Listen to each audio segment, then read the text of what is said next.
ആൻഡോമാൻ നിക്കോബാർ ഐലൻഡിലെ ഒരു boat ജെട്ടിയാണ് jungle hut.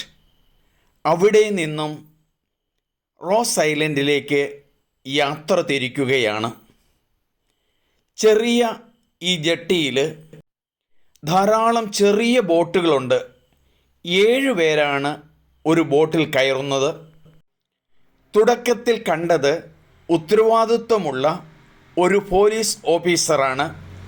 അദ്ദേഹം കൃത്യമായി ആളുകളെ റിസ്ക് എടുക്കാതെ കയറ്റിവിടാൻ പരിശ്രമിക്കുന്നുണ്ട്. അവിടെ ഇപ്പോൾ ആൻഡോമാൻ നിക്കോബാർ ഐലൻഡ്സിൽ ഓഫ് സീസണാണ്.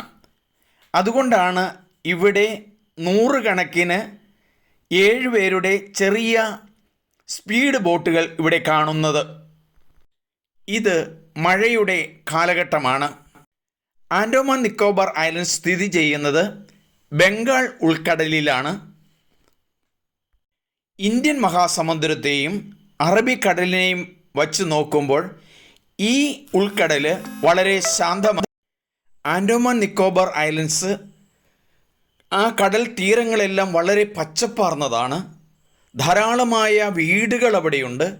1956 ഇന്ത്യൻ ഗവൺമെൻറ് ആളുകളോട് വരുവാൻ പറഞ്ഞു. 10 ഏക്കർ സ്ഥലം അങ്ങനെ കൊടുത്തിട്ടുണ്ട്. അങ്ങനെ ചെന്ന് പറ്റിയവരാണ് ആൻഡോമാൻ നിക്കോബാർ ഐലൻഡ്സിലുള്ളത്. പല ഐലൻഡുകളുണ്ട്. ഇപ്പോൾ നമ്മൾ കാണുന്നത് ആ ഐലൻഡിന് ചുറ്റുമുള്ള പല വീടുകളാണ് ആ കടൽ തീരത്തോടുകൂടെ.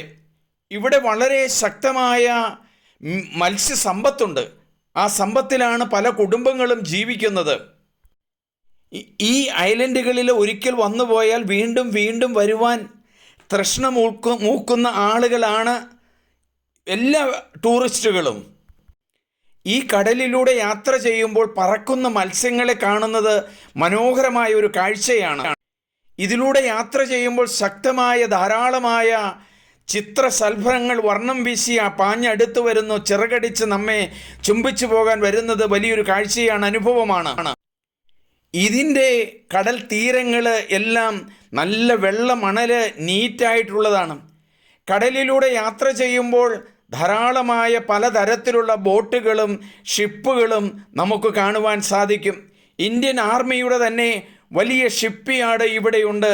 ഷിപ്പുകൾ നന്നാക്കുന്ന സ്ഥലങ്ങൾ കാണുവാൻ കഴിഞ്ഞു. ഇപ്പോൾ നമ്മൾ കാണുന്നത് ഒരു വലിയ ബോട്ടാണ്, ഫിഷിംഗ് ബോട്ടാണ് അത്. ആ ഫിഷിംഗ് ബോട്ടിൽ നിന്ന് നോക്കിയാൽ അകലെയായി കാണുന്ന വേറെ ഐലൻഡുകളാണ്. ഒരു പറക്കുന്ന മത്സ്യം ഇപ്പോൾ അതിൽ പോയി, ചിത്രശലഭങ്ങൾ പോയി. ഇതുപോലെ സുന്ദരമായ ഒരു ഐലൻഡ്, ഈ ഐലൻഡുകൾ ഇവിടെ നമുക്ക് കാണുവാൻ കഴിയും. എത്ര സന്തോഷവും ആനന്ദവും പ്രദാനം ചെയ്യുന്ന ഒരു സ്ഥലത്തുകൂടിയാണ് നമ്മുടെ യാത്രകൾ മുന്നേറിക്കൊണ്ടിരിക്കുന്നത്. കണ്ടാലും കണ്ടാലും മതിവരാത്ത പച്ചപ്പാർന്ന വിവിധ നിറങ്ങളാർന്ന ഈ സ്ഥലം കാണണം, അനുഭവിക്കണം, രസിക്കണം. ഈ വിവരണം നൽകുന്നത് സണ്ണി വർഗീസാണ്. ഇത് നിങ്ങൾ മറ്റുള്ളവർക്ക് ഷെയർ ചെയ്യണം, അതുപോലെ സബ്സ്ക്രൈബ് ചെയ്യണം. ഇന്ത്യയുടെ വലിയൊരു സമ്പത്താണ് ഈ ഐലൻഡ്. ജയ് ഭാരത്.